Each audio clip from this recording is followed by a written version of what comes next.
All right, hello everyone, and welcome to today's episode of Live Daily Live. I'm Jeff Johnson, and I'm excited to get right into this. So, what we're talking about today is the hedonic treadmill. Super exciting topic, and it links directly with what we had talked about yesterday, which was the power of positivity. So, I want to talk a little bit about going further into this positive psychology and what that really means. And it all comes down to this the hedonic treadmill. So there's a lot of things to kind of gain here and a lot of information I want to go over. And I want to do this in a fun way as well. So if you please go ahead and do put in the live chat up here if you're on a desktop and be chatting along with us as we go through this. It's going to be really fun, really exciting. Thanks so much for being a part of this. All right, and just so you know, my goal here with the live stream Live Daily Live is to do a live video every day for the rest of this year. And my goal is to do it at 5 o'clock Mountain Time, 5 p.m. Mountain Time every day. And so I got it up right on time today. I'm usually right around this time. If not, I'm like a couple minutes behind, but 5 o'clock is what I'm going for. All right, so the hedonic treadmill. So this is something, a study was done, and let me pull up some notes here for myself so I can read this. The study was done in 1971. Which was titled Hedonic Relativism and Planning the Good Society. And I'm going to do a sum up version of all of that. Basically, what happened was they took 22 people who had won the lottery and interviewed them, tested them out, and saw their levels of happiness throughout their experience of winning the lottery. All of a sudden having this huge influx of money and wealth. And how much happier that made them, but then where they came back to. And what they found was with every single situation, everyone came back to a same point after having gotten super happy. So for this instance, we kind of have to look at happiness on a scale, your level of happiness over amount of time. You're really happy here, and after a few days, maybe you're down here. And everyone knows that your happiness fluctuates. It goes up, it goes down. That's what happens. And so this with the hedonic treadmill, what we want to talk about is how this came back. So basically what they found is that each person has a kind of a same line that they always came back to for those people that were more happy. Then what happened was they took 29 people that were paraplegics. So basically they had been in car accidents and lost functionality with their body.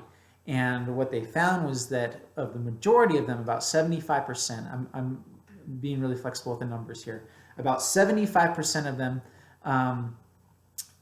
also came back to the same level. They had huge levels of depression and sadness immediately. And then after a while, they came back up to the point where they were back to their normal level area of happiness as they were before the crash even happened. With this instance, they had 29 people that they tested. About 25% of them, I think it was actually around like 22 or so, but they never came back up to the levels they were before. They always stayed a little bit lower. And so that was basically 1971 when they really were discovering a lot about depression and sadness, and that's when psychology was really a big topic back then.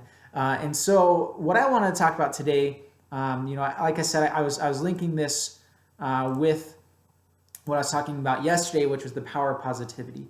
Now, this study, a lot of people kind of it makes it hard to really be positive about happiness, about your opportunities, because what it tells us is that you're stuck at the same level.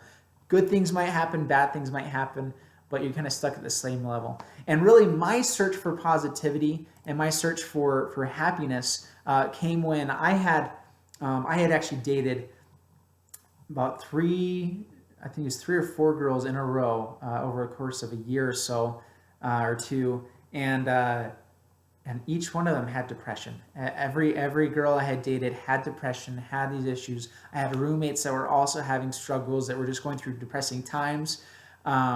And I was surrounded by this all the time. And I'm someone that, if I recognize what's going on, and I wanted to fight back, I guess. I was sick of always having negativity around me, not that it's a bad thing, not it's bad to be pessimistic. We talked about that last time with the Losada ratio here. The Losada ratio is that, there's a certain, you do need to have a certain amount of negativity that is healthy, but to be in the best place possible, you want to be about 3-to-1 to about 6-to-1, 5-to-1 positive statements or thoughts in your head about yourself too. That's a really important thing I didn't touch on last time, about yourself too,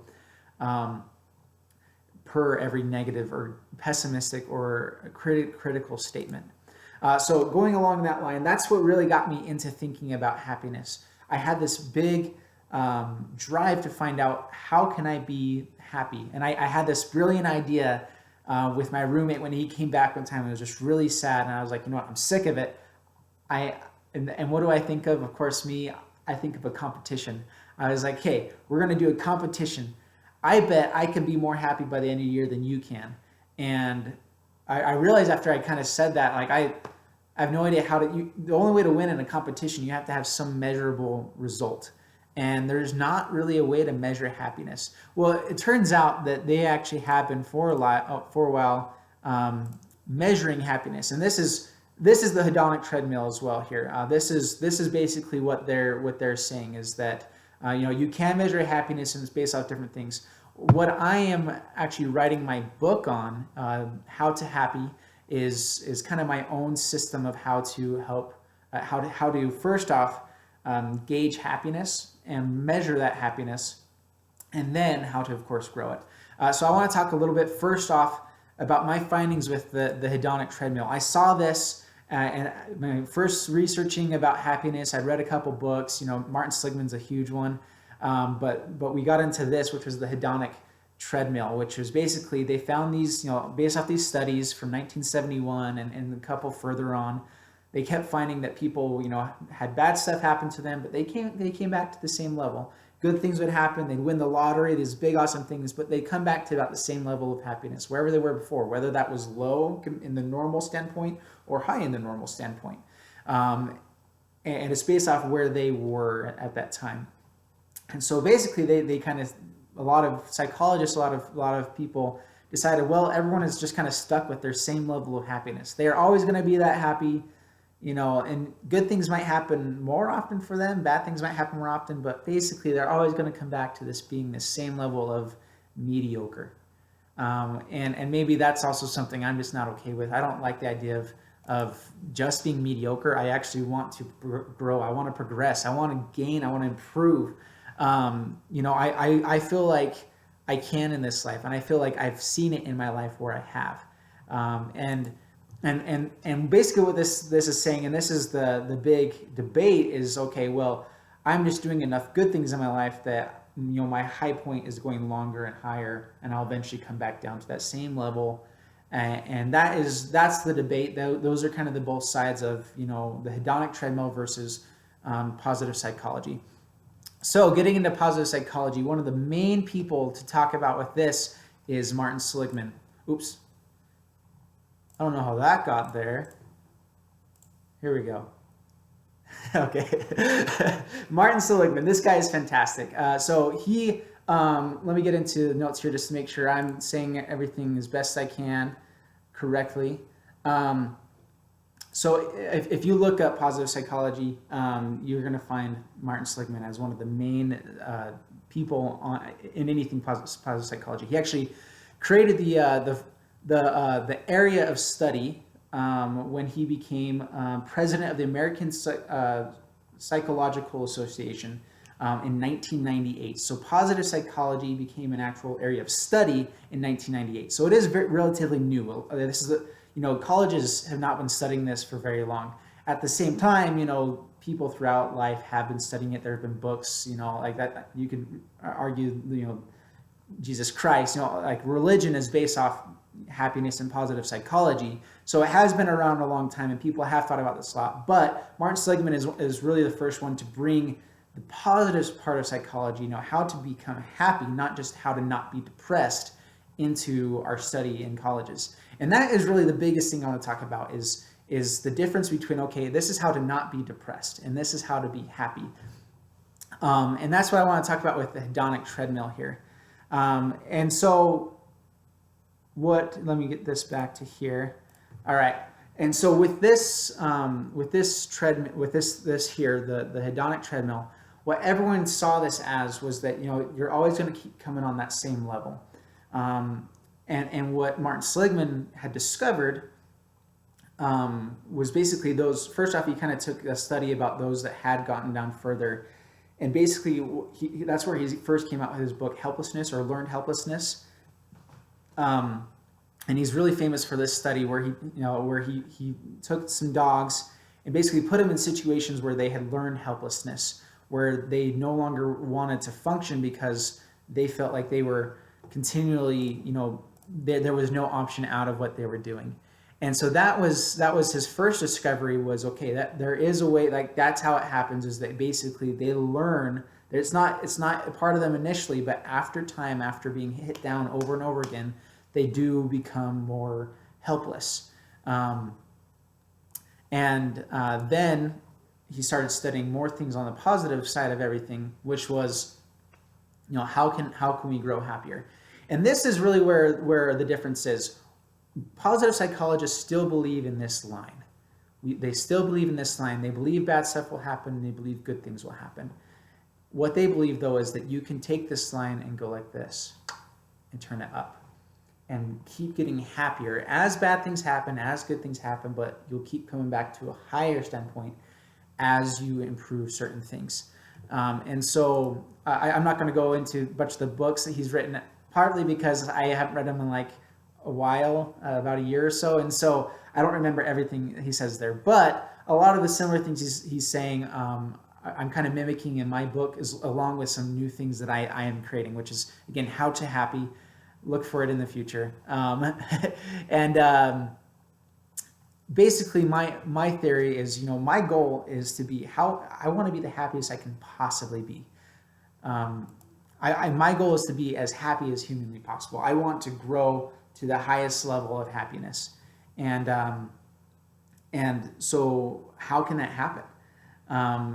So basically, if you take these two factors, so if you see this here, this is the hedonic line is one term of it, or your hedonic relativism, or hedonic reality, I guess is what they call it.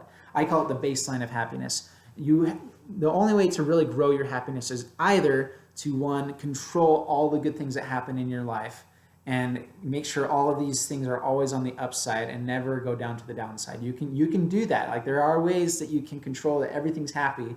At the same time, in economics, we always learn about, there's always a tell-off point. So, like, for instance, and I forgot the terminology of this. I wrote this all down like a year ago, and I forgot to grab it for this. But basically, in economics, they recognize that there's value in something a little bit, but if you get too much of it, it kind of tapers off at the top, and it's not as valuable. So, for instance, like eating a hamburger. One hamburger is always delicious. You get really excited about that one hamburger. 2 hamburgers, pretty much just as good. If you get 3 hamburgers, okay, you're eating too much and you're kind of tired. You want something different. You might want a different side of food. That's basically the same thing when it comes to the happiness. Is that what you'd have to control is, where your level is. You want to gain as much happiness from one thing as possible and move on to the next.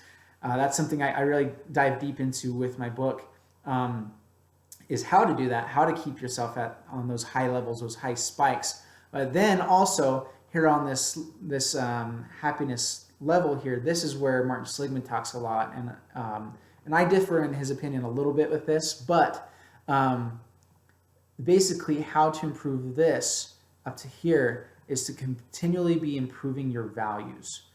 You have to continually be improving your values. So what I mean by that, and this is the part I don't remember everything that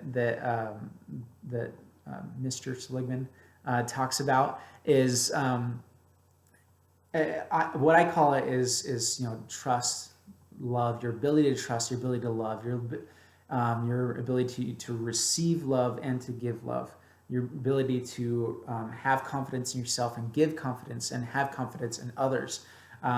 Those kinds of things, those values are what help improve this. And so those are the kinds of things I want to be talking about in these, inside of these live streams and in my Live Daily Live, is that I want to talk about how you can improve these things and how you can grow. The other things I always talk about too is, news, the good things that are coming out throughout life. Because I'm doing this every day, I can't talk about everything about this every single day, because I that's all I would ever talk about. So anyway, but this is something I'm really passionate about. I want you to know that this is something that, with recent discoveries and studies, it has been proven that you can get out of this funk.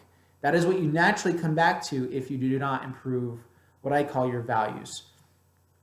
You have to improve your values in order to keep going up with that. And then if you wanted to be the happiest you could possibly be, what you have to do is increase your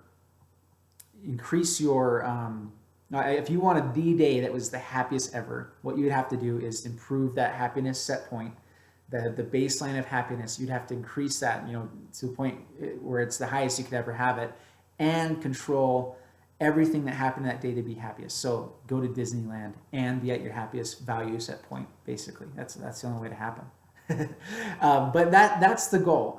In this life, I feel like happiness is something we all strive for, we all shoot for, and I know that we can get that if we kind of recognize where we're at with this. And so what I would say to you is find out where you're at with this.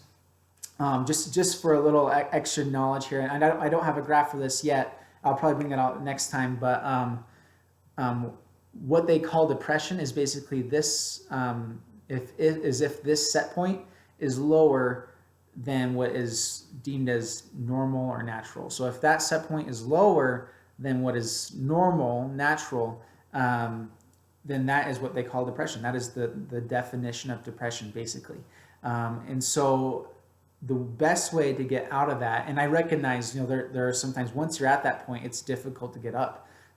Basically what happens is that the things that are bad seem worse, and the things that are good don't seem as good. So there is an exponential value to rising up that value ladder and improving that. Is as you grow, as you improve, the things that happen that are happy, you value as even happier, even better. They grow in your perspective of gratitude, and of, which I spoke about last time, and just your perception. So that is my remedy. Overall with depression, of where you want to go. I understand in situations and in the moment, medication is vital, because that's what brings you back up to that point. I think it's also been shown that it also deadens the chance to kind of grow higher as well.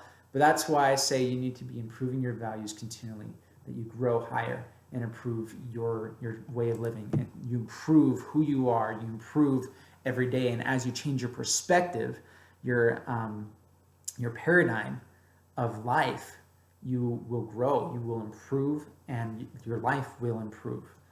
And that's been shown. And so, but it's not an easy thing. And that's where a lot of people differ, is, which values are it, how do you change that paradigm? Can you actually keep that paradigm, or does it always kind of come back to that same point at some point? Like I said, I'm kind of an optimistic kind of guy and positive, and I do believe that you can grow and keep going. Anyway, so I hope you guys found value in this. I'm really grateful that you guys were able to come and listen to me and talk about a couple of things with positive psychology and with this guy. Please, in the comments, please comment below and like and subscribe to my channel. I'm really excited to be doing this every single day. I'll be coming out 5 p.m. every day at Mountain Standard Time, or within about 5 to 10 minutes of that time. If not, I'll say beforehand. Also, if you miss out on the video, you can see this video afterwards. And so you never have to be here live to watch that. Go ahead and be looking for my channel, my videos as they come out.